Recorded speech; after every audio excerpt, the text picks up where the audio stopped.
before December 3rd. That is 2 days before our final presentation, because I'll need time to go over your presentation to get an idea what you did cover and what are your thoughts behind your analysis. So I do need time to review your slides ahead of time.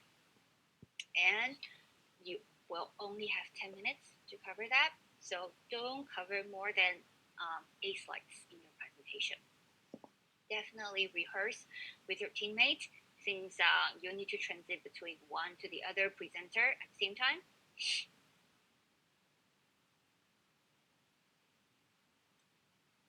Any problem? Does anybody have time in logging into Zoom session? I don't know why I'm getting a student message she couldn't log in.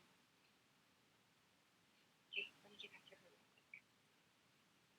Sometimes, I would have difficulty logging in. Like right now, you were I think you were logging at 10, and it took about 2 or 3 minutes to let me in. So. Yeah, but there's no waiting room. I didn't set up waiting rooms, so I don't have to approve each student when they log in. So you should be able to log into our session automatically, even if you're late. But anyways, back to here. Since you only have 10 minutes, rehearse, rehearse, and rehearse. Okay? So the top slides, the first slide is your title. What is your project about? Okay? Who is your team member? And include the problem description. What do you think will happen? What do you think we'll find out from your analysis? Okay, then the next 3 to 4 slides, you will only have 3 to 4 slides to cover your analysis. So 1 or 2 of them will come from your progress report, because that's how you learn from your data, from generating the graphs, calculate some of the numerical statistics to learn about your data. And then after that, you'll start performing inferential statistics. What did your hypothesis testing tells you, and what we're going to cover next week, what did your regression analysis tells you, what is your confidence interval, things like that. Only 4 slides. Okay, if you have so yeah, you divided your work. And the last slide is a summary of everything you've learned from slide 3 to 7. Okay, a summary of that, and also tell me, did the result agree with what your hypothesis was in slide 2, or you found something different from that? All right, so just 8 slides. You shouldn't need more than that. All right, okay, so use your time wisely. Okay, let's go back to today's session.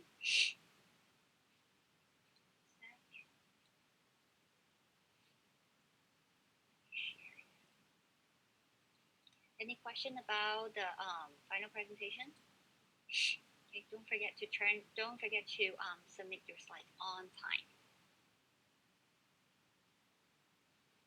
All right, we're moving on to chapter 10. Again, we're still performing hypothesis testing. We're still calculating the confidence interval. The only thing that's different in this chapter is to add another sample.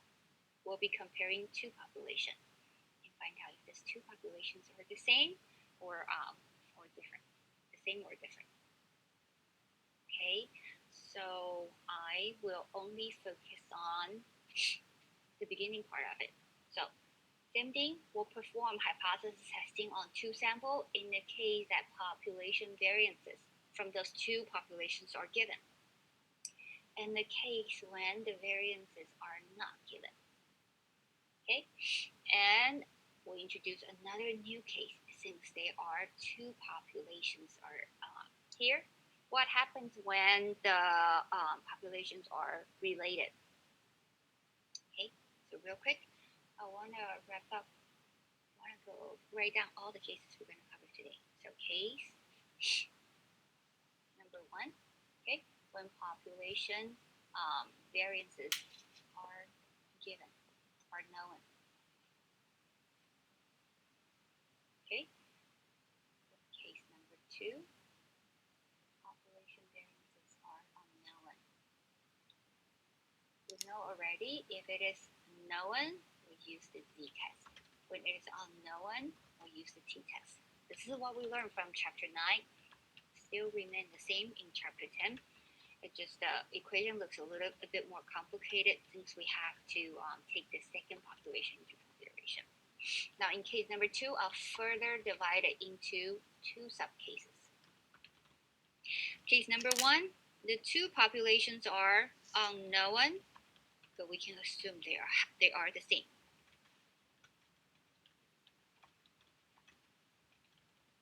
Okay, that's how we're gonna cover today's lecture as well. Case 2, they are not the same and unknown. You see, equation-wise, 2 has a more complicated equation, but case 2 are the most practical case. Most of the time, we simply don't have any clue about our population. So I expect most of your cases will be case 2 unless you have some historic data tells you otherwise. Okay, most of your data should be case 2 most of your project. Then case number 3 is our pair t-test. What is a pair t-test? We're still comparing 2 populations, except in this case, the samples are, or populations are, our data is dependent.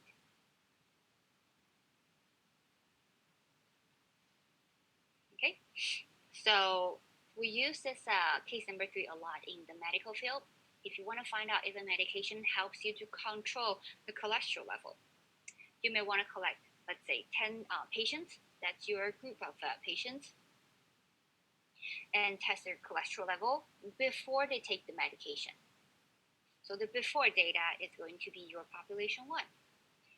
And take their cholesterol level again after they take the experiment medication. Compare their cholesterol level before and after. Perform a hypothesis to see if they're different, reduced, or increased. You will be able to find out the effectiveness of this research medication. The key over here is that the patient is the same person. The patients are the same. You're simply testing different conditions before and after they took the medication. So the data is dependent. Okay, that's our pair t-test. For case number 1 and 2, the 2 populations are independent. Okay, so I'm going to write down independent here. Independent.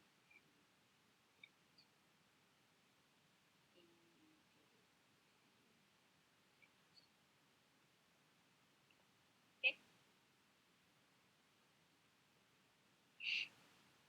Any questions before we go down to today's lecture? So don't worry about after 10.5. We already mentioned in chapter 5, we're not going to cover the hypothesis testing on variances or proportion. But if your project do have those type of data, you can go back to the slides and explore that. Let me know if you need more information on the part that we did not cover. Okay, I can send you more information. Okay, and also for today's hypothesis testing, we're going to focus more on the p-value approach. P-value approach is, we also learned that from chapter 9, but we didn't really spend a whole lot of time on the p-value approach. Okay, so we're going to practice that today. P-value approach makes more sense when you have multiple populations. Okay, let's get started. Our case number 1. Mean of 2 normal distribution. In the case, variances are known. Okay, we have samples from population 1, samples from population 2. It's important that they are independent. This is when we use case number 1. Case number 1. Okay, so what we're interested is the differences, the delta between the 2 population means. Okay, and since in this case population variances are given, we'll have to utilize the information that's given to us. Okay, let's go down to the test statistic. Okay, same thing in chapter 9.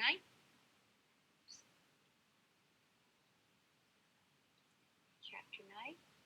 Okay, when population variance is known, we'll use the Z test.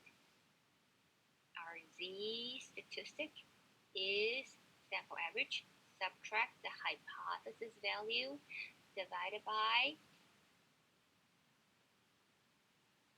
sigma divided by the square root of n. Now I'll just put the sigma into the square root. Okay, same thing. The only difference is that we're adding another sample information here. So the sample average becomes x1 minus x2.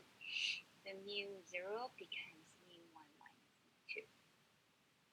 And denominator is going from 1 variances divided by sample size to 2 variances divided by their sample size. So visually it looks more complicated, but the concept is exactly the same. Okay, and what we're testing is the differences between the two populations, and they will follow a standard normal distribution. So again, this is the most straightforward case when population variances is given. And the hypothesis still follows the same 5 steps we've introduced to you before.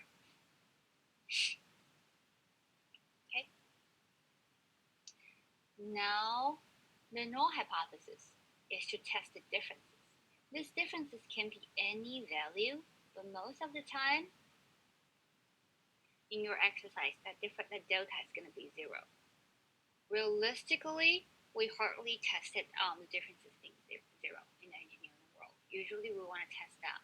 We want to get more information, so we hardly use a delta being 0. So, when population variances is given, we calculate the Z statistics. Everything in the table below remains the same as chapter 9.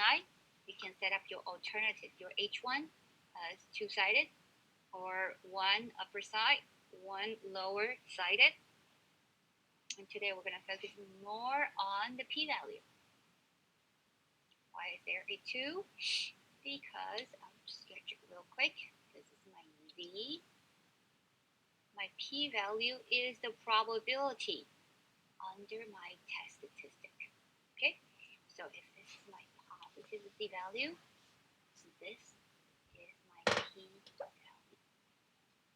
Okay, test statistic is different from critical value, so don't confuse the p-value with your alpha. So this equation is to derive a 1 and subtract everything below the Z. Okay.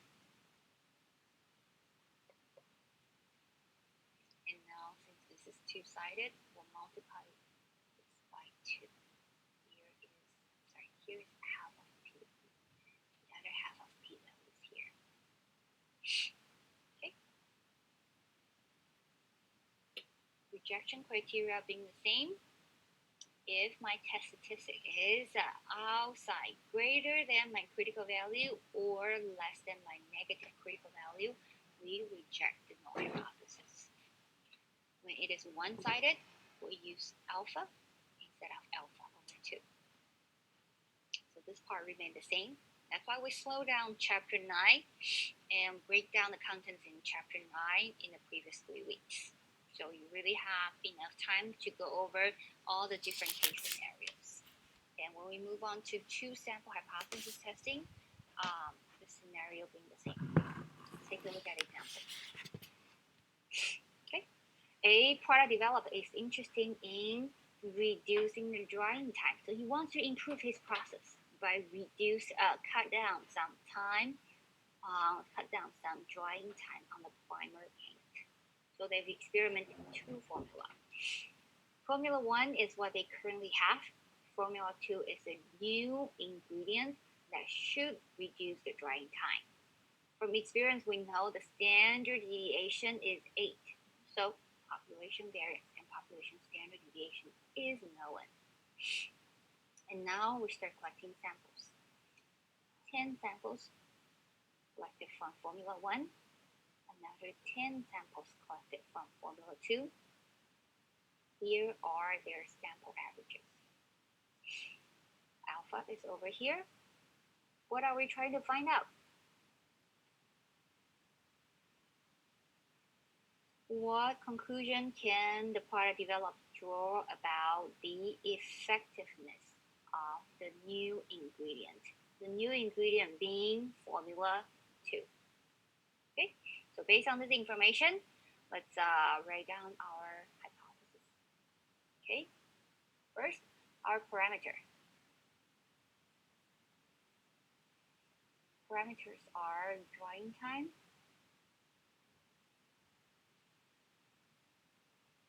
of Formula 1 and Formula 2. Second most important thing is to set up your hypothesis testing correctly. What are we trying to find out? The effectiveness of Formula 2. Did the Formula 2 reduce the drying time? So our difference is their drying time. Null hypothesis assume they have the same drying time, while the alternative hypothesis assume which one has a longer drying time? Formula 1 has a longer drying time than Formula 2. Okay, this statement means Formula 1 has longer drying time than Formula 2. Okay, don't forget, when it comes to two-sample hypothesis testing, what we're interested in is the delta. So I'm going to move both parameters to the left-hand side of the equation, mu1 minus mu2. So our delta is mu0. mu1 minus mu2 greater than 0. Okay, so our delta is 0 with setup A, one-sided hypothesis test. Any question on how we interpret the statement into this hypothesis testing over here? It's going to be important because you have to set it up right to find out what you're trying to find out.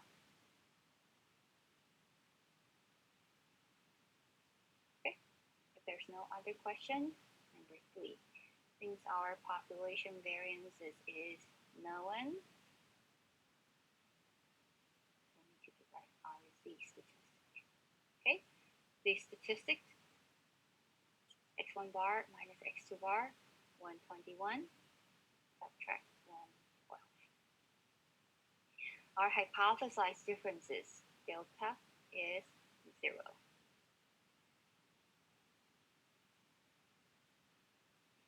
Denominator is square root of variance 1, 8 squared, divided by sample size 1, 8 squared, divided by sample size 2.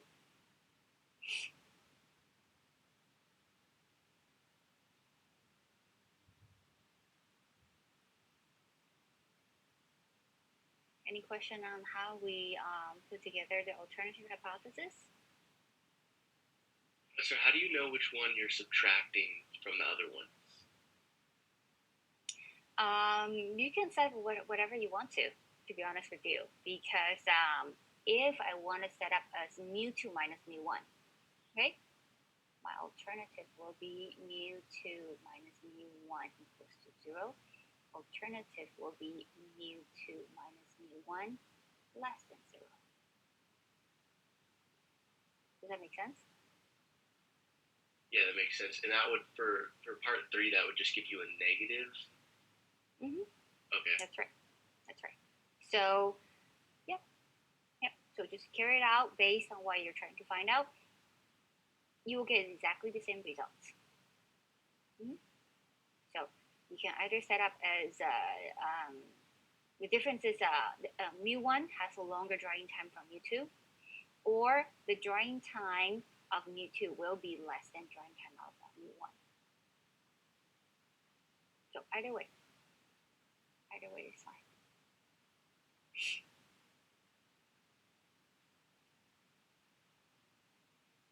Okay, the value is value. Okay, and now instead of deriving the critical value and compare that with a test statistic, I wanted to practice the calculation of p-value. is our one-sided hypothesis testing. And this is my p-value is the probability, cumulative probability greater than our test statistic. Test statistic is here, positive 2.52. This being a one-sided test, my p-value is here. Okay, don't confuse p-value with your critical value.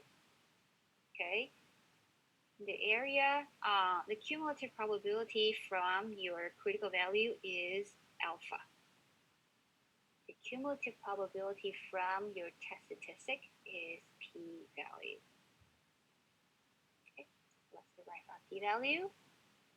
Now we're going back to the basic calculation of standard normal distribution, right?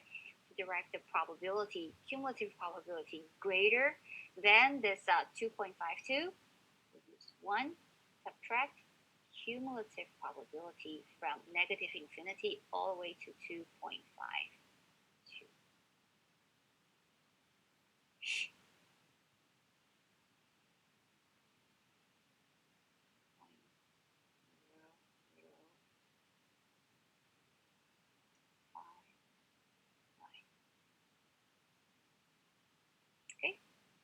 Then let's draw a conclusion from our p-value.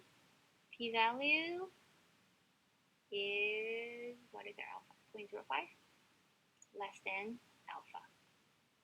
Okay, our alpha is 0.05 right here. Okay, when p-value is less than alpha, we reject the null hypothesis and conclude alternative hypothesis that mu1 minus mu2 is greater than 0. Don't forget the most important thing. What is the interpretation of that conclusion? Formula 2. Reduce the drying time.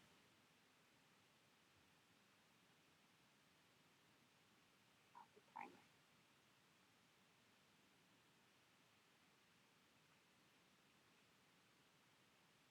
Okay, so we've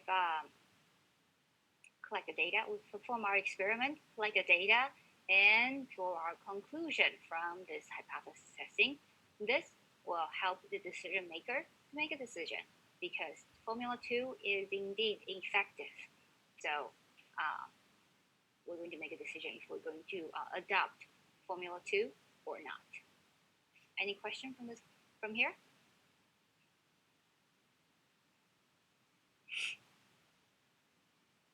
Okay, now I want to use the same example and talk.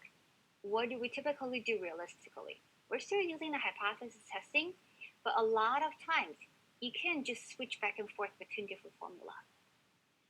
To adopt a new formula, it requires to go through the entire qualification process because you're changing something major in your process. You can't just swap it out, especially if you're selling this to your customer. So realistically, in order for us to make a profitable decision, sometimes we require a certain performance of the new formula. So for example, we want the new formula, Formula 2, to reduce the drying time by 2 minutes, by 5 minutes, by 10%. So there's a requirement for it. If there is a requirement for it, the delta will not be 0. Okay? So let's say I want Formula 2 to be able to reduce the drying time at least 2 minutes. Otherwise, it doesn't worth the effort for me to go through that entire qualification process. Then I will make that delta 2 minutes. Okay? So realistically, we hardly use a delta of 0. Realistically, it has to make sure all the efforts you put in there is worth every penny. Okay, but in a lot of our exercise, they just simply set the delta being 0, to simplify the case. Okay, so I want to point that out. We hardly use delta being 0 in an engineering world. So for some of your projects, your delta may not be 0.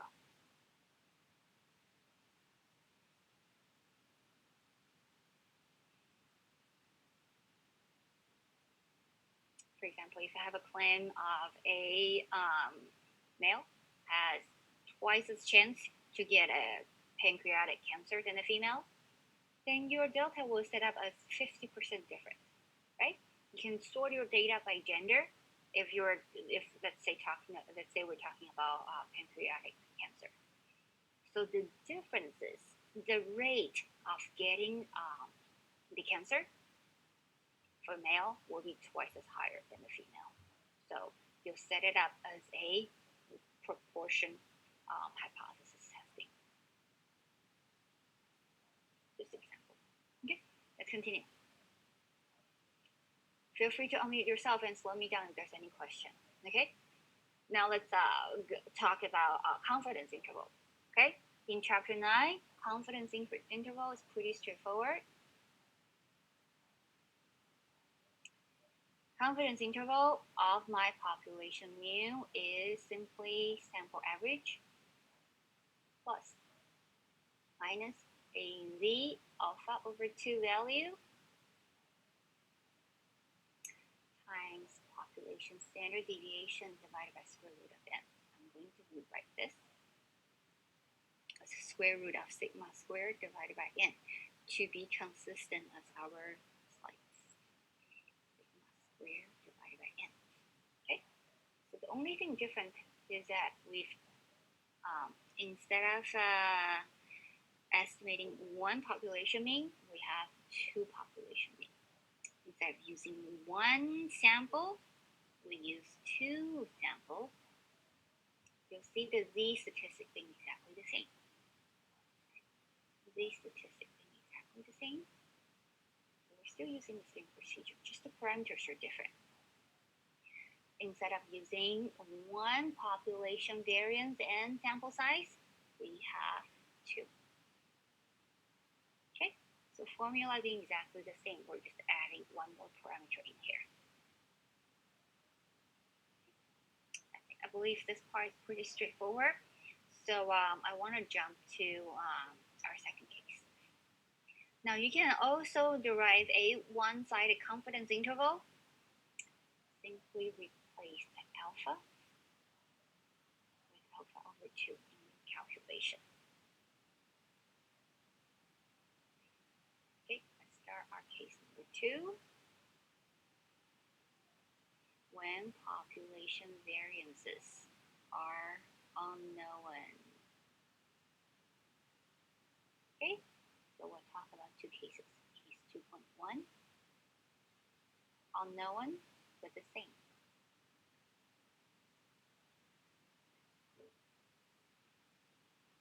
Okay, so this will be our case. This will be our 2.1, case 2.1. Okay, since they are the same, we are going to estimate it with something called pool variance.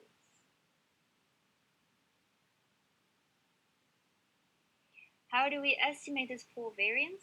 We are going to estimate it using their degrees of freedom.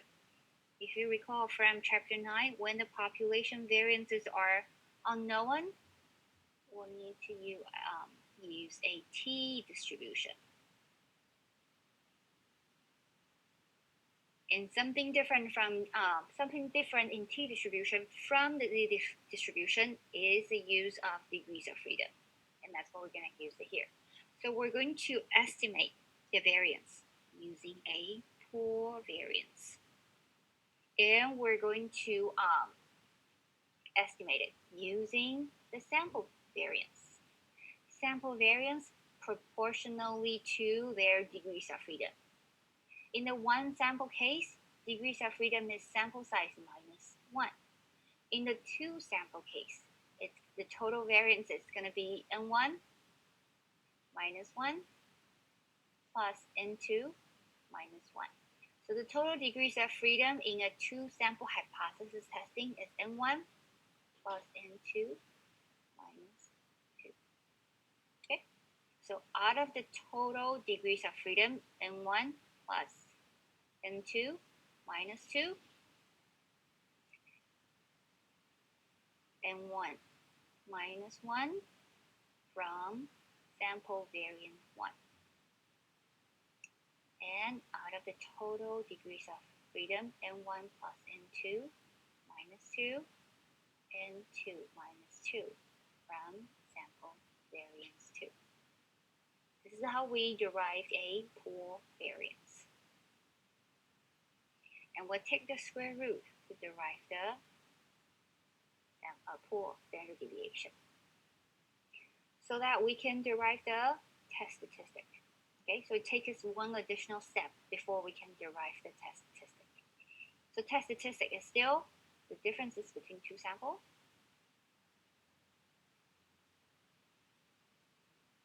minus the delta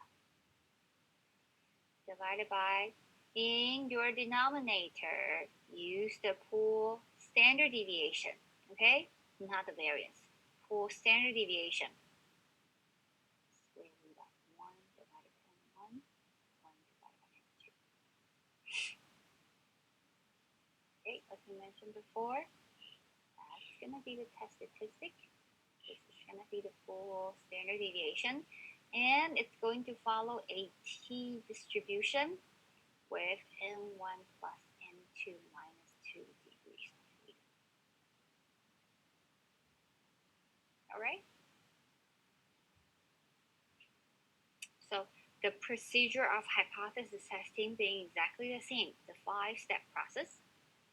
The only difference is how we derive the test statistic. Okay? Based on different cases, the test statistic will be derived differently. But we still need to formulate our null hypothesis and alternative hypothesis. We still need to find our critical value rejection area, or we can use a p-value to draw a conclusion. And we still need to find out if we're going to reject the null hypothesis or fail to reject it. So procedure-wise, it's been exactly the same. But when we have another population in our hypothesis testing, we have to reflect it into our analysis.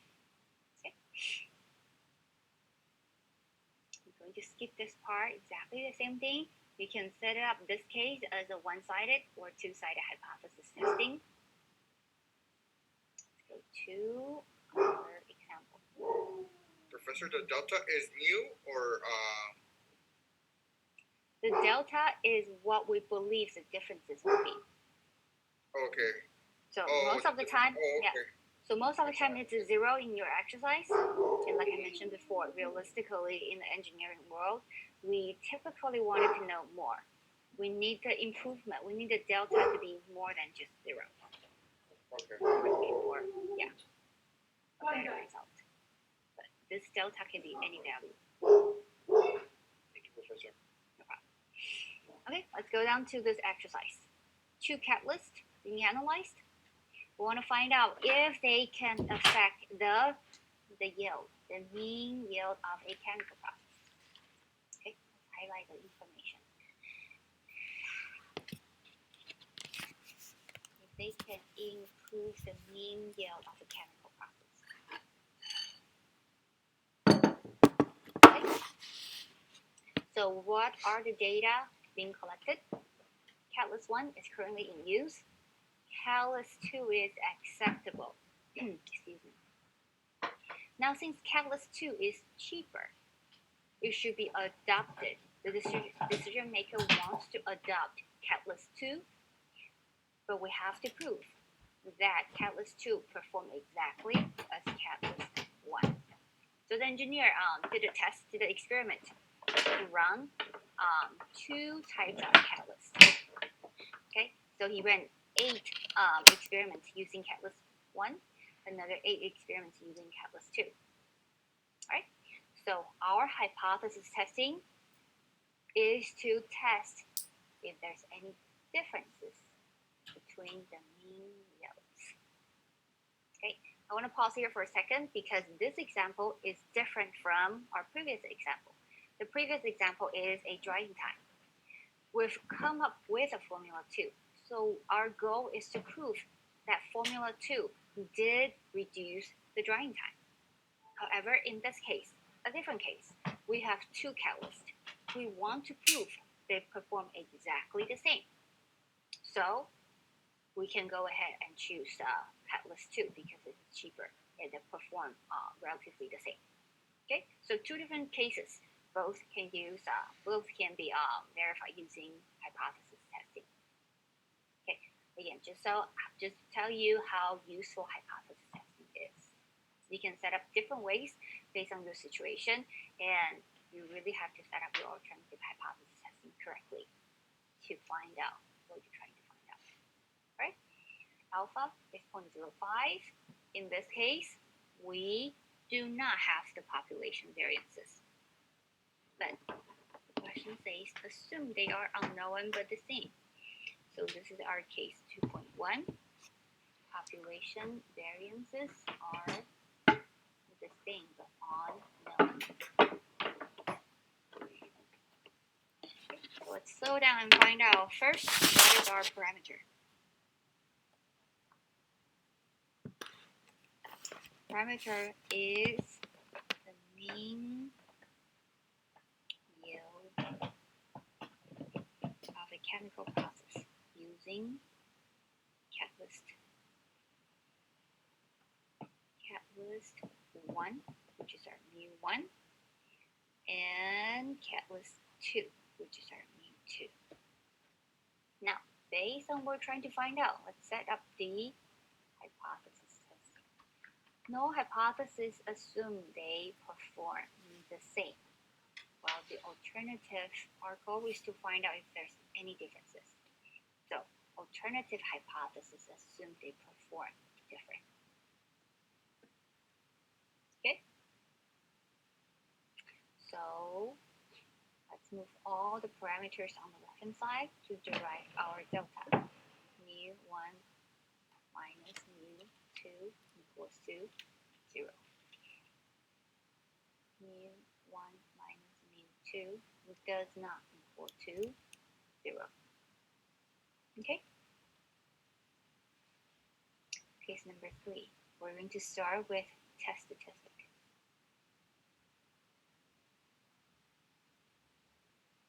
In this case of 2.1, okay? Population variances are unknown but the same, so we have to estimate our pool variance. It's going to be proportionally to their degrees of freedom. 8 plus 8 minus 1. Numerator 8 minus 1 times sample variance 1. 2.39 squared plus degrees of freedom 2, 8 minus 1, sample variance 2. 2.98 squared. Okay? And I'll give you a minute. Hey, Professor, is the denominator 8 plus 8 minus 2, or is it minus 1? You're right. Sorry about that. Minus 2. Thank you.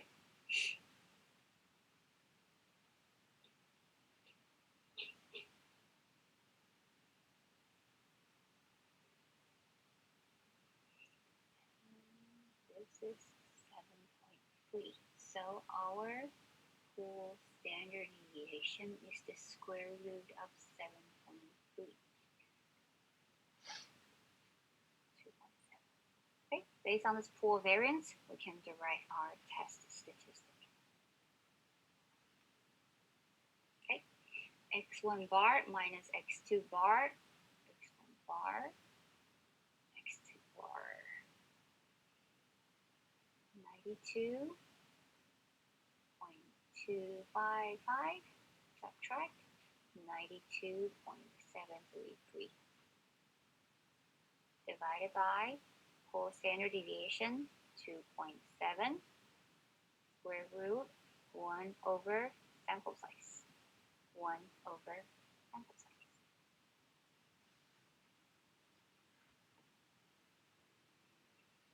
negative 0.35. Alright? 4. Typically, you can compare the test statistic to our critical value and decide and draw your conclusion. But today we want to practice the use of p-value. So, sketch it over here. This is my t distribution. Symmetric distribution. And this is a two-sided hypothesis test. Here's my critical value. Negative 0.35. So this part, the cumulative probability of this part is going to be half of my p-value. As two-sided, there must exist another positive 0.35 here. That's going to give me another half of the p-value. Okay, so let's derive our p-value as cumulative probability of t less than negative 0.35 multiplied by 2. Alright, since we haven't done a lot of the practice of the p-value, I want to show you this in Excel. Again, how do we derive the p-value? Less than negative 0.05.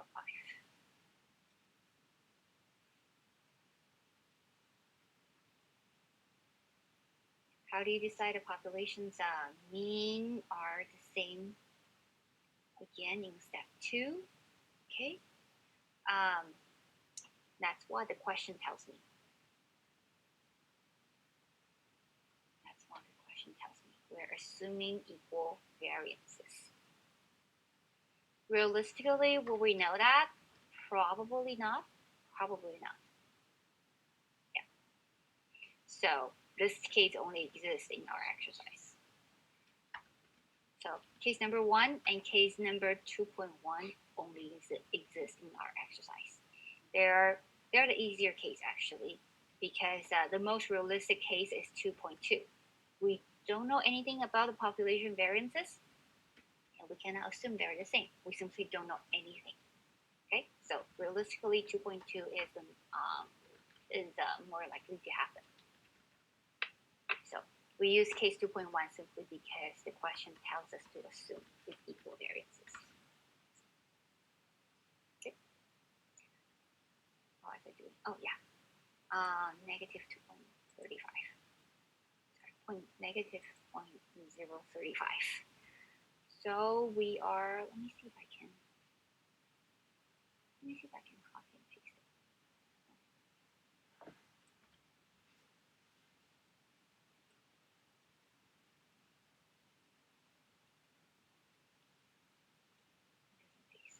Oh, there you go. Okay, so we're going to use the t function equal 2 times probability of a t distribution. I'm going to use the function of t dot distribution. This will give me a cumulative probability. X is our t value, negative 0.35. Degrees of freedom is our n1 plus n2 minus 2. I believe that's 14. Let me double check real quick. Yeah, 14. And here, if I return true, will give me the cumulative probability function. We typically don't use density function, so most of the time it's true. All right, so that is our p-value. Okay, again, this is the function we gave to you last time. Okay, I'm going to write it down here one more time. So if you need to, feel free to write it down again. T equal t dot distribution, okay, and enter the t value, degrees of freedom, and true for cumulative probability. Okay, not a new function. It's exactly the same function we covered last time. Just to refresh your memory. Okay, back to here. 0.73. Sorry.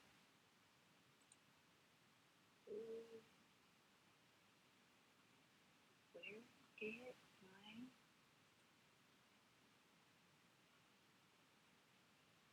interesting.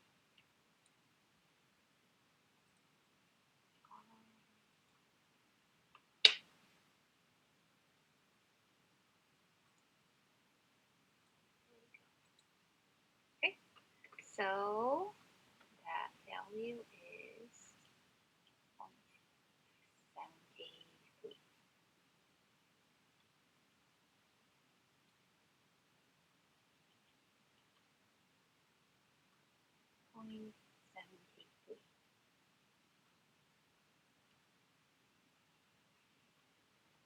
Right? Now we can draw a conclusion. The conclusion is to compare p-value to alpha. Alpha is 0.05. My p-value is greater than alpha. Okay, when p-value is greater than alpha, we fail to reject the null hypothesis. As a result, we conclude the null hypothesis. In this case, it's good. The mean yield of using Catalyst 1 and Catalyst 2 are the same.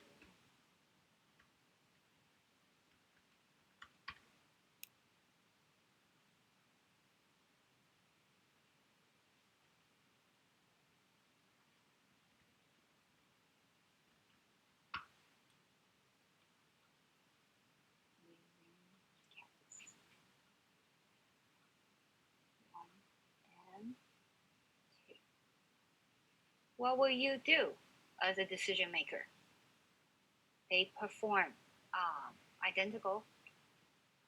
So this helps the decision maker to go ahead and decide to adopt Catalyst 2 because it's saving costs. Okay, so inferential statistics is the only type of analysis we've covered this semester that's going to help you to draw a decision. Go ahead, adopt the change. While all the other analysis we've covered before, using graphs or numerical statistics, tells you a number, a perspective, but not necessarily helps you to make a decision. Okay. All right. That's our 2.1. Now the time right now is 11 o'clock.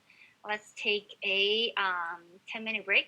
I'm going to keep my notes up here and do a timer for 10 minutes. So feel free to unmute yourself and ask me if you have any question. If not, I will see you after 10 minutes.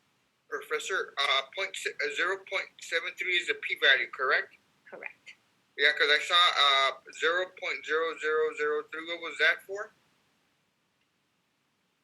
Are you referring to the slides? No, on the Excel sheet, you pasted something that said p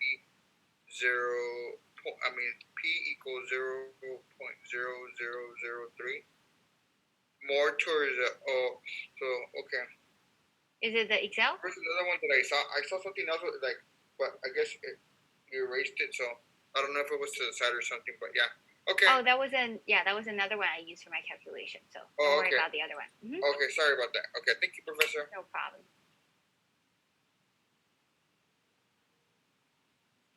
So if I don't hear anything, I'm going to assume you're done with all your notes, and I'll project the timer.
All right, let's get back.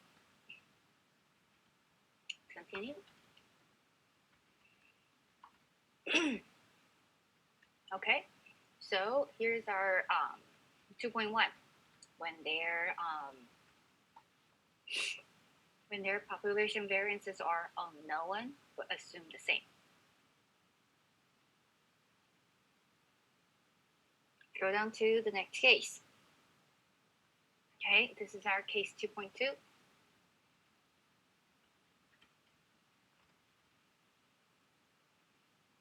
Unknown,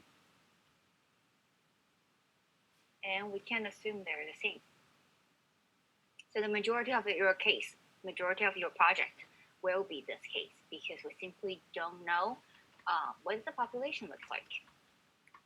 Some of the exception will be if you're collecting historic data, that all the historic data are included in there. You pretty much know what the population is going to be look like.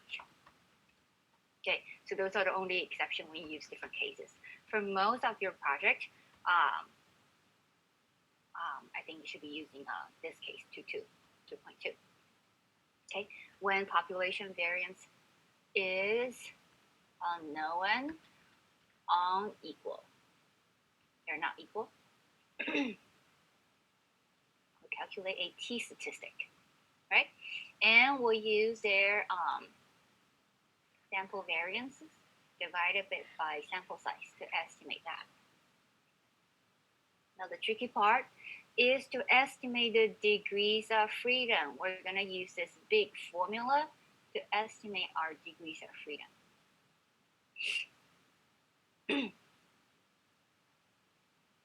Okay, and since it's such a big equation, sometimes it doesn't end up with an integer.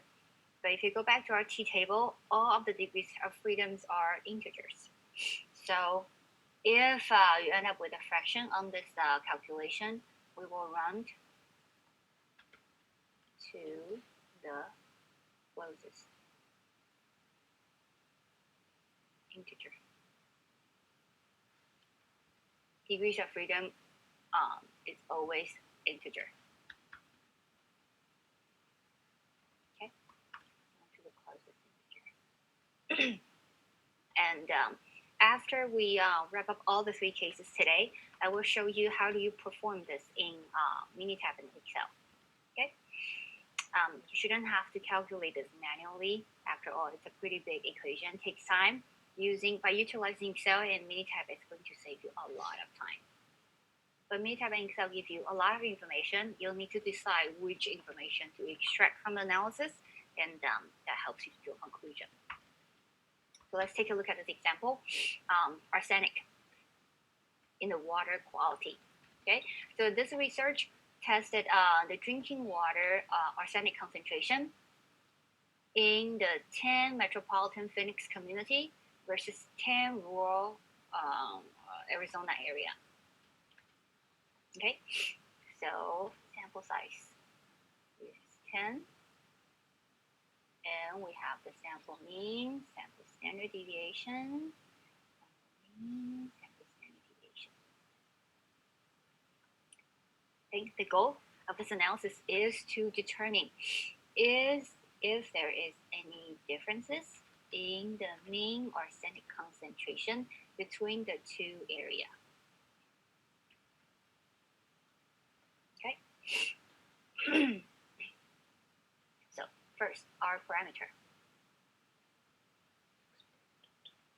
are the water quality, the arsenic concentration.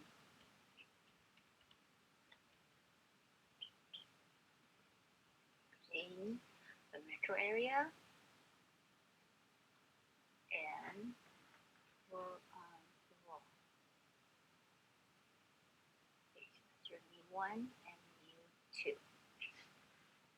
Okay, the goal of our analysis is to see if there is any differences. Okay, so hypothesis assume they are the same. There's no differences. Alternative assume they are not the same. So this will be Mu1 minus Mu2. Delta is 0. mu1 minus mu2, delta is not 0. Okay. Step 3, in this case, we don't know anything about the population variances, and we can't make any assumption about them. So this is our most realistic case. This is our case 2.2. Population variance 1 does not equal to population variance 2, and they are both unknown. So now let's derive our test statistic. Denominator x1 minus x2, 12.5, subtract 27.5, subtract delta 0. In the denominator, we're going to use the sample variances divided by their sample sizes. 7.63 squared divided by 10, right?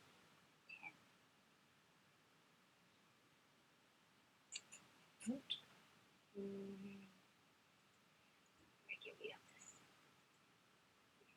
Divided by 10 plus 15.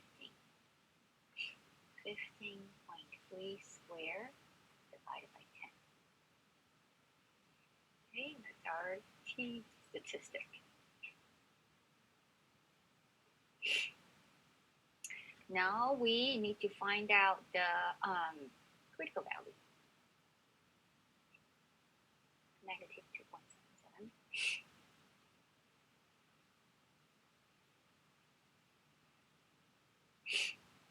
Now we need to estimate our degrees of freedom.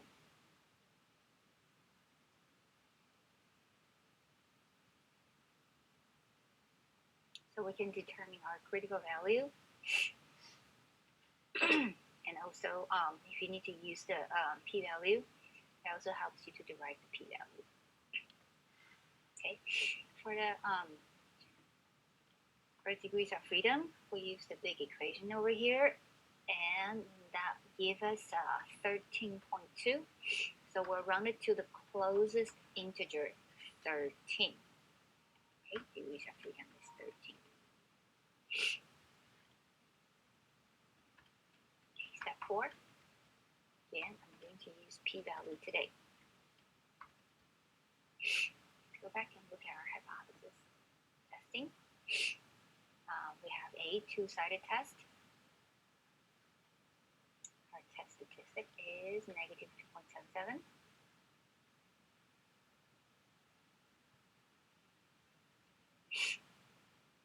Negative 2.77.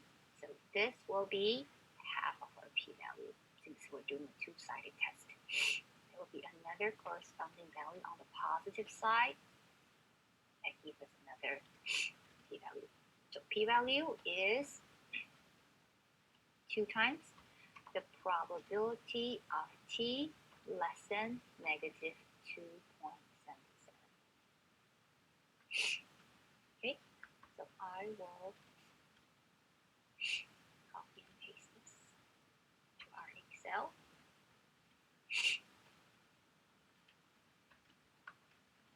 And let's go to our Excel.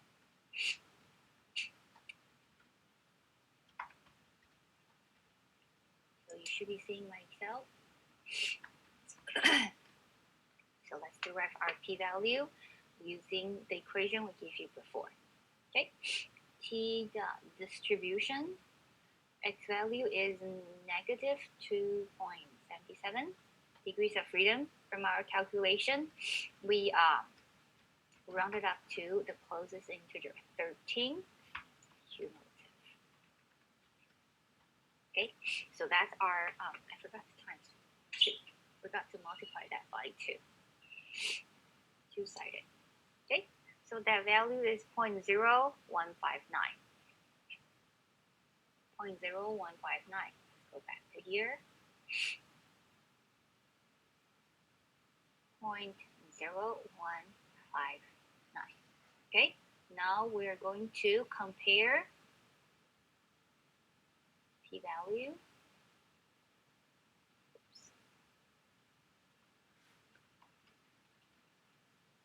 to alpha.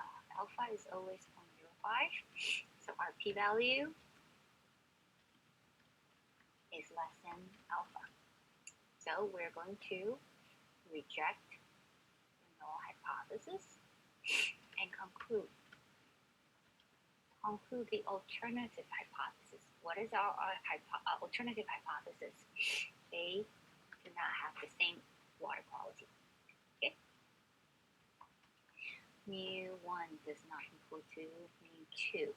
So the water quality or arsenic concentration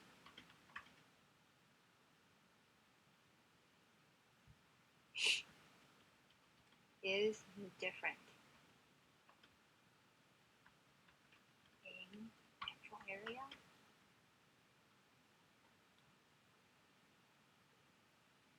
and rural. Okay, they have different water quality.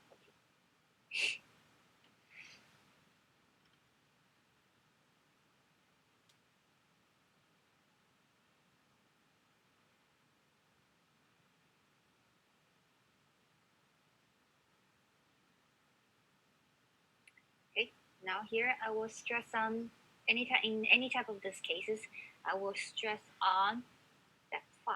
How do you derive your conclusion, and what is the interpretation of that?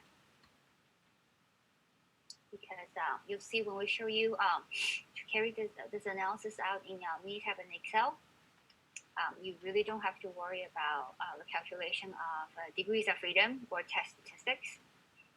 All the information will be given to you, but you need to know how to draw conclusion based on all the numbers given to you.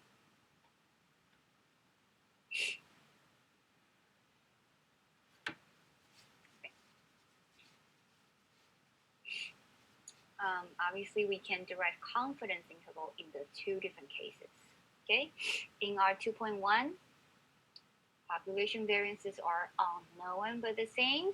We're going to use a pool standard deviation to estimate the confidence interval. Now, in the case of case 2.2, unknown and not the same, we're going to estimate this degrees of freedom and use the sample variances divided by their sample size to estimate the confidence interval.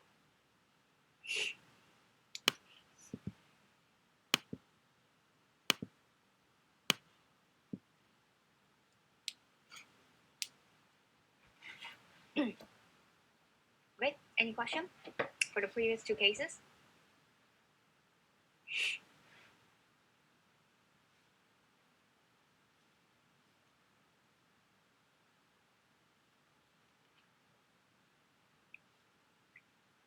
Okay, now I want to go down to the last case of the day.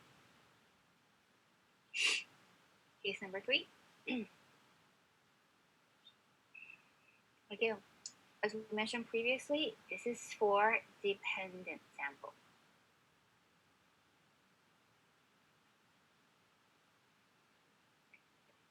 Okay, for the same group of people, you test their blood pressure before and after taking the medication. You're collecting your data on the same patient. So that makes the 2 samples dependent.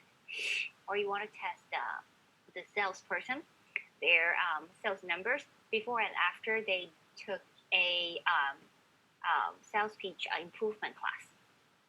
So you're going to compare their sales value before they took the course versus after. So that number, that data is measured on the same salesperson. Okay, that makes this case number 3 dependent sample. Okay, so it's a pair data before and after on the same person. So all we're focusing right now will be that delta, the differences of that delta before versus after from the same patient or from the same person. Okay, and the test statistic is the average of that differences, subtract the delta, divided by standard deviation of that differences. The S stands for standard deviation of the differences.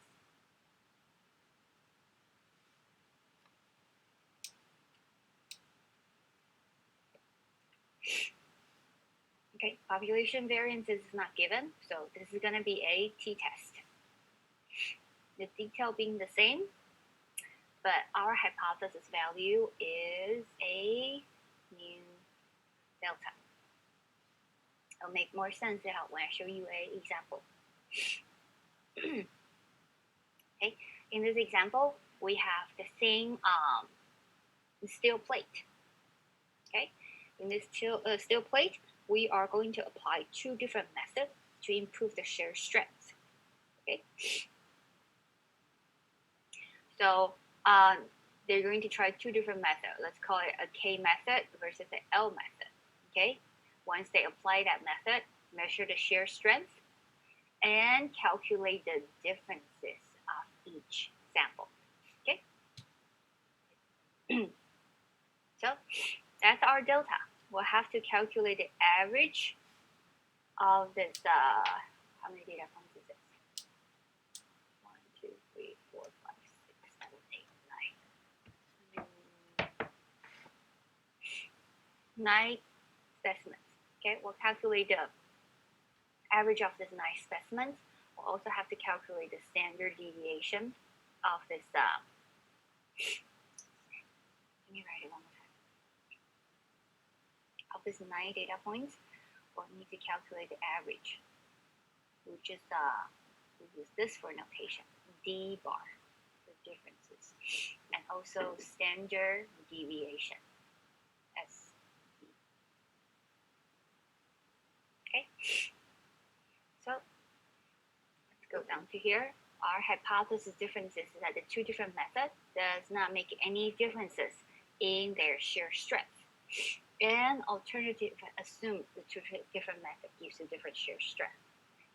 Okay? And the test statistic is to use the average of the differences divided by the standard deviation of that differences divided by square root of n. Okay? Once you derive that, that's your t value. I want to show you real quick. We know that's a really high value of t. I'm going to do a very small t value. 6.081 is on the very far right. 6.081, and that's our test statistics, which tells us that p-value is going to be really small. Even if it's a two-sided, you have to multiply that by 2. This value will still be very low. Okay. So let's derive that value real quick. Let me see. I can't derive that. Okay. Let's cut this graph to our Excel. Okay. Here. Let's go to our Excel. Okay, so we'll derive the probability in this highlighted area. Again, t distribution, my value is positive 6.081. Degrees of freedom, I have 9 pairs of specimens. So my sample size is 9, okay, not 18. So 9 minus 1 is 8 degrees of freedom. Cumulative probability, and this value multiplied by 2 for my two-sided. Oops, something wrong. Degrees of freedom, 9 pair, cumulative. How can this be?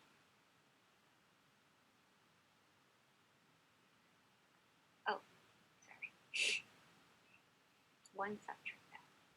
1 subtract this value, since I'm deriving the cumulative probability greater than 6.081. Okay, and this value multiplied by 2. Okay, so 0.000296.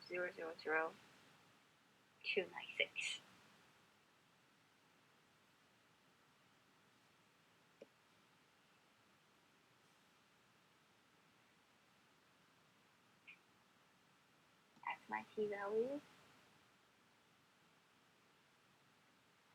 Okay, you'll see my ways of deriving the p-value is the exact probability versus in your slides, they compare to the closest value you can find on the t distribution table. So slightly different, but conclusion will be exactly the same.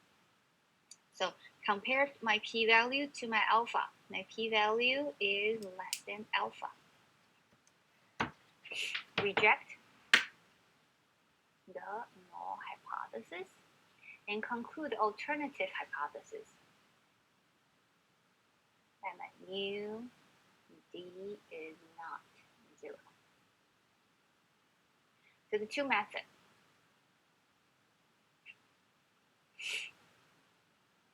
Gives different shear strength.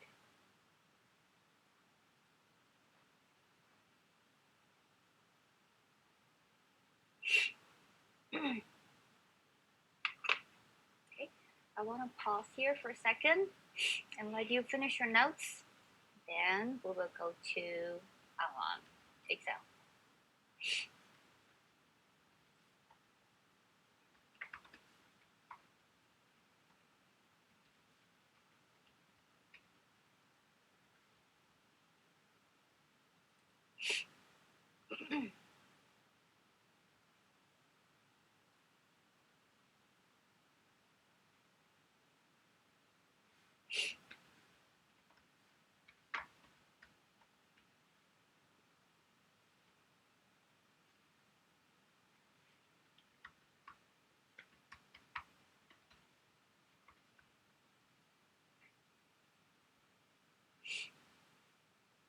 Okay, let's share Excel.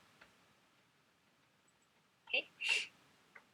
On our Blackboard, we did where is it? Course information.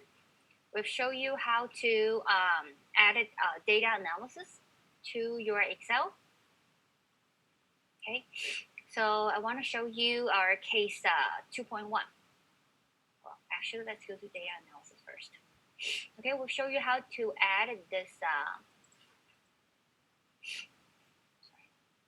How to add this data analysis to your Excel. Okay, from your analysis tool pack. Okay, and scroll all the way down to the bottom. You'll see this 1, 2, 3, and 4 analysis. Each one is used for each one of the cases we've covered today. Sorry, hold on, give me a second.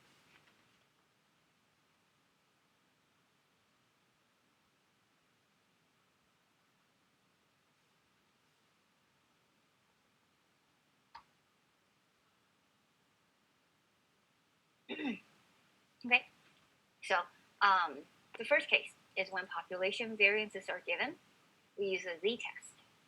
When population variances are not given, being our 2.1, 2.2, and parity test. It's all listed over here. Okay, so z-test is pretty straightforward. I want to start showing you our case 2.1. Okay, population variances are not given, but assume the same. That was our example using two different catalysts. We wanted to see if the two catalysts perform the same, so we can adopt catalyst 2 for a cheaper price. So if you recall previously, you can go back to your notes. We're setting this up as a two-sided hypothesis testing. Okay, I want to use this example by selecting t-test, two sample assuming equal variances.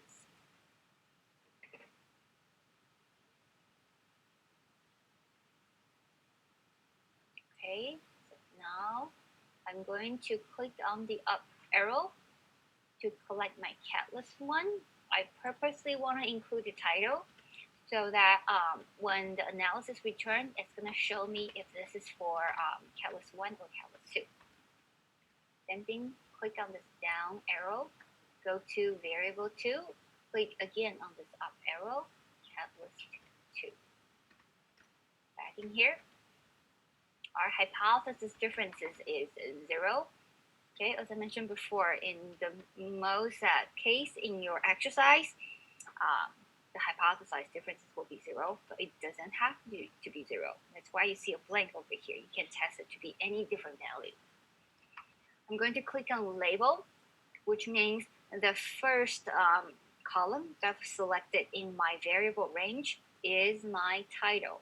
Do not include that into the analysis. Okay, and output range. I am going to generate my output right here. Okay. All right, let's take a look at it. By selecting that label, I will be able to see exactly the same label on my analysis.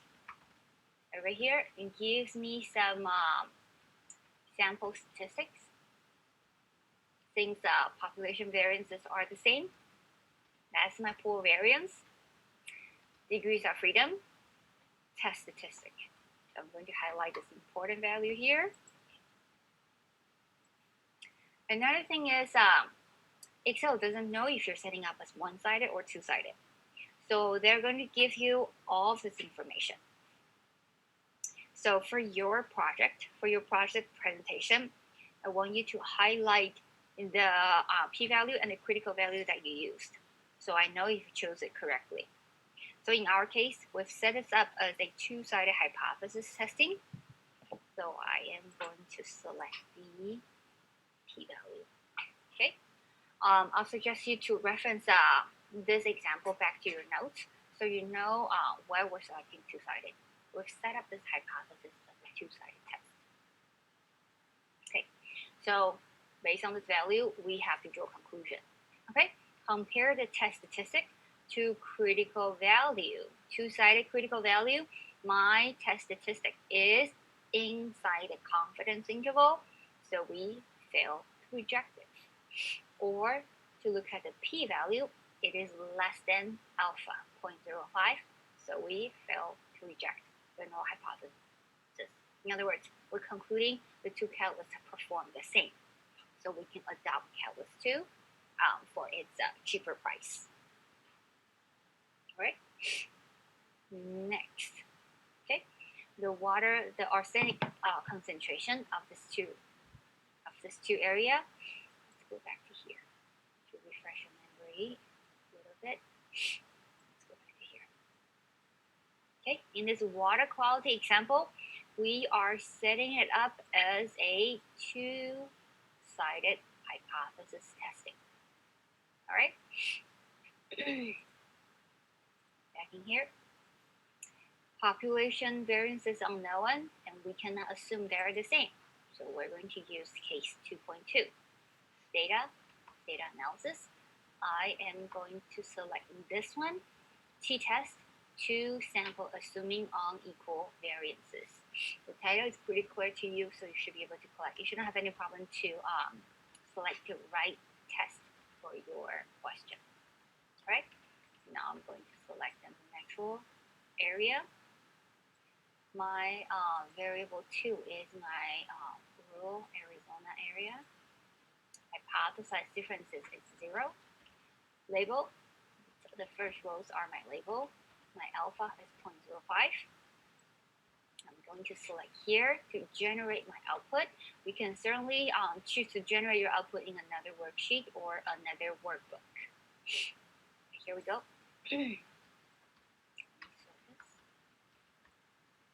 Okay, the first few lines are my sample summary. Degrees of freedom.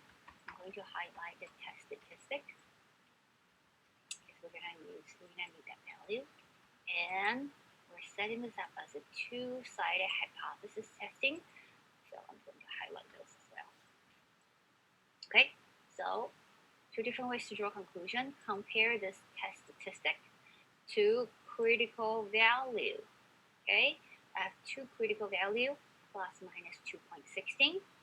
My test statistic is obviously outside the confidence interval. When it is located outside, we reject it. We reject the null hypothesis and conclude the two area has different water quality. Same thing, if you simply look at the p-value, p-value is 0.016 less than alpha, 0.05. So we reject the null hypothesis. Okay, so you need to know which values to use. Excel will give you all kinds of values. You need to know which one to use. All right, last one. This is our case number 3, dependent sample pair t-test. Okay, so this is our differences using calculating the differences in shear strength using the Kate method versus L method. Okay, so I just wrote it one more time so I can derive the mean and the standard deviation here. I use a sample standard deviation. Okay, not population. These are just samples. Okay, now let's go to our data analysis. And I'm going to use the first one. Compare two samples from means. Is that too fast?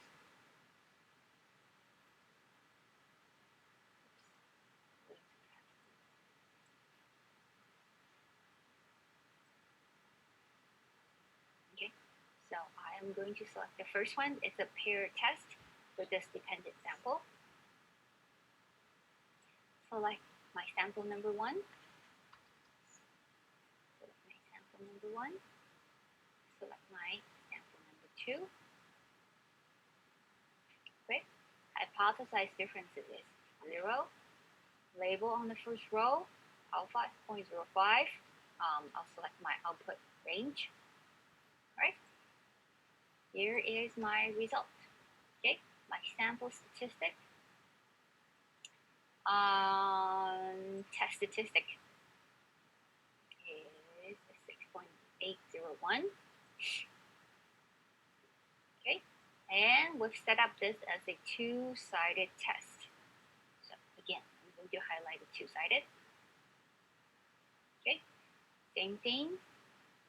To critical value plus minus 2.306.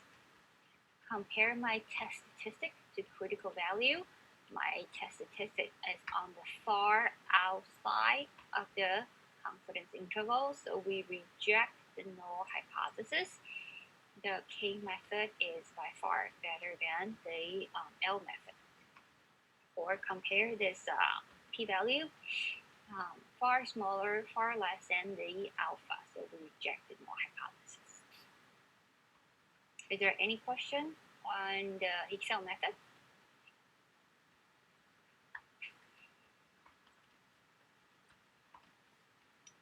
All right, so now I want to show you my new tab.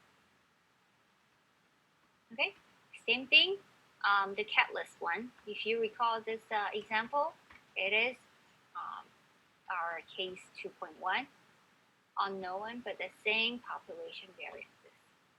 So go to our usual tab, stat, basic statistic. All right. Two sample t-test. You'll see there's no two sample d-test here. There's only two sample t, which is our case 2.1, 2.2, and case number 3, pair t-test. Okay. Realistically, we don't really.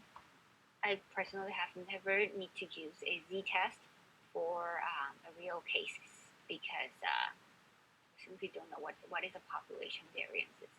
And if we do, those analyses are pretty straightforward and carry out manually. So let's select our second case. Population variances is unknown. Right?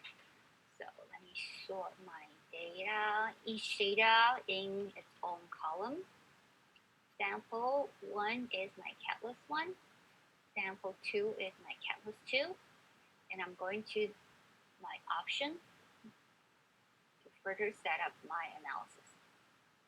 First, alpha is 0.05, the confidence level is 95, hypothesized difference is 0, and we're setting up as a two-sided hypothesis testing. And here, this check mark means we are going to perform the analysis as case 2.1. Click OK. All right. So here's a few sample descriptive statistics. The most important thing: 95% confidence interval of the differences. And hypothesis testing is only a few boxes over here, small boxes here. Two-sided hypothesis testing. T-value is listed over here. There's no critical value. Okay, Minitab does not give you critical value. So how are you going to draw conclusion? We're going to use the p-value method. P-value greater than alpha fail to reject the null hypothesis. So we'll conclude the two catalysts performs the same. Okay. Feel free to unmute yourself if there's any question. I'm going pretty fast over here. All right. I'm gonna jump to the next case. The water quality of two area. Okay. This is our case 2.2. Unknown population variances, and we cannot assume they're the same. Okay. So I am going to stat basic statistic to sample t. Okay, our case 2.2, 2.1 and 2.2 are both to sample t. So here is each sample in their own column. Here I'm going to delete and use my natural area and my rural area. Now let's go to options for our setting. 95% confidence interval, hypothesized differences is 0. Two-sided alternative hypothesis test, I'm going to uncheck because we cannot assume they have equal variances. So this will be the scenario for most of your projects. We simply do not know what is the population variances, and we don't have any information to assume they are the same. They have the same variances. Okay.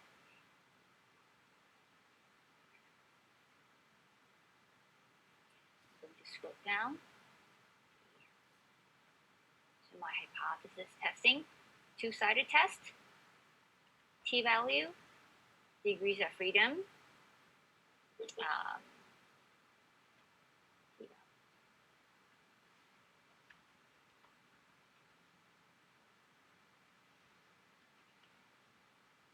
okay, p-value is less than 0.05. Okay, so we reject null hypothesis and conclude alternative hypothesis. The water quality in two different areas are different.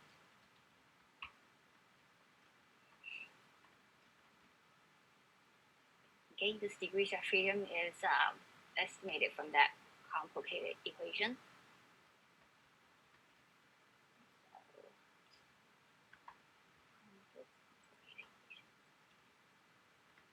Okay, from this complicated equation 1016. Okay, go to our case that runs up to 13.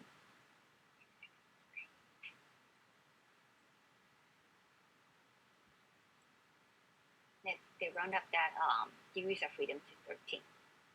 Okay.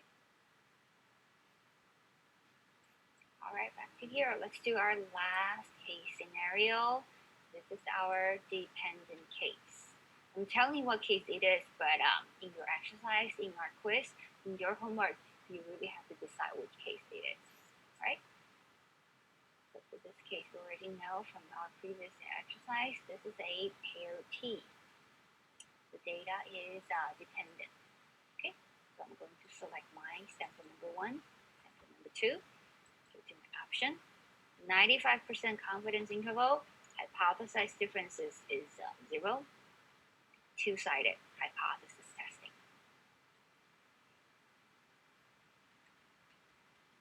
Okay, how many seconds did it take me? 5 seconds? 10 seconds? comparing to 5 to 10 minutes it took us to carry out this calculation manually. So p-value is less than 0.0000. Okay, extremely low p-value tells you we have extremely high t-value. Less than alpha, so we reject the null hypothesis. Conclude their differences is not zero. One method gives a far better shear strength than the other. Okay, so homework for chapter 10 is already available on your web work. There's going to be 4 or 5 questions of them. So we have, well, the class is over. If you want to leave, feel free to leave already. I simply want to go down to those 4 questions and go down to each one of the cases. I just want to see if we can go through this together, and you will be able to determine which case it is. All right, you should be seeing my web work for our 2 mean estimate problem. So case number 1, comparing 2 means of 2 population, independent random sample. Independent tells us either case 1 or case 2, right? Total observations here, selected from the population. Here are the results. Estimate a confidence interval of the population differences, mu1 minus mu2. What information do we have here? We don't have any population variance, and we cannot assume they have. Can we assume they have the same variance? No. Okay, so this is going to be our case 2.2. Right? Oh, hold on one sec. Why did we use Z here? What do we know here? Why are we using Z here?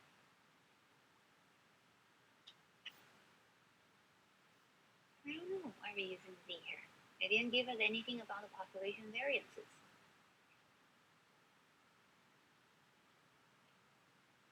Interesting. I'll have to go back and take a look.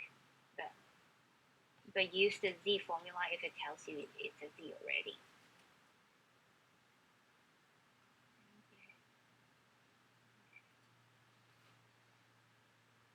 Oh, this is the complicated case. This is a large sample. This is a large sample case. When we have a large sample,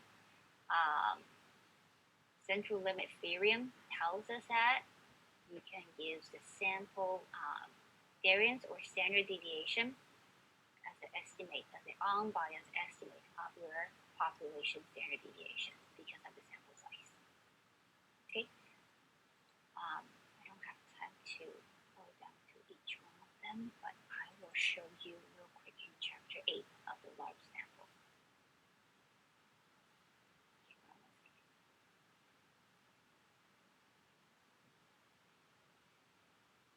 Okay, here.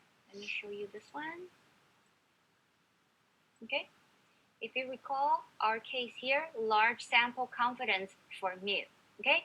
If our sample size is large enough, in our case, we have almost 400 samples, then we can use the sample standard deviation and still carry out the calculation using a Z distribution.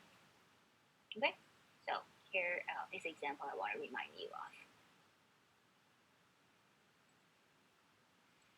Okay, next question. All right. The test claimed the 2 samples described below come from population of the same mean. Assume samples are independent. Okay, they're independent. All right, samples are given over here. Degrees of freedom. Over here, we know population variances are not given, so it's going to be a t-test.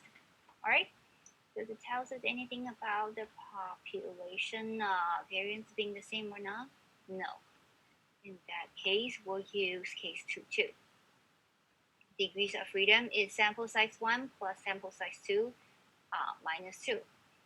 Test statistic, you'll use case 2.2 to derive it. All right? And the rest of them, as long as you use the right case, the rest of the calculation should be fairly straightforward. And if you did not understand why do we use Z for our first case, Z distribution for our first case, stick around. We can go over that more with you. This one already tells you it is a pair differences, okay? Which tells you to use case number 3 for this analysis. Case number 4, let's go down to this one. 10 randomly selected people took the IQ test. And the next day, they took the very similar IQ test B. So are all of these participants the same people? Yeah, they're the same people. Taking test A on day 1, taking test B on day 2. So these are dependent samples. So you're going to use case number 3 for this question. All right. Sorry, we went a little over time. If there's no other question, you can log off. Have a nice weekend, everyone. If you feel confused, why would you choose? How do we determine which case to use? Stick around. Unmute yourself. We can go over that again with you. Thank you, Professor. Enjoy your weekend. Take care.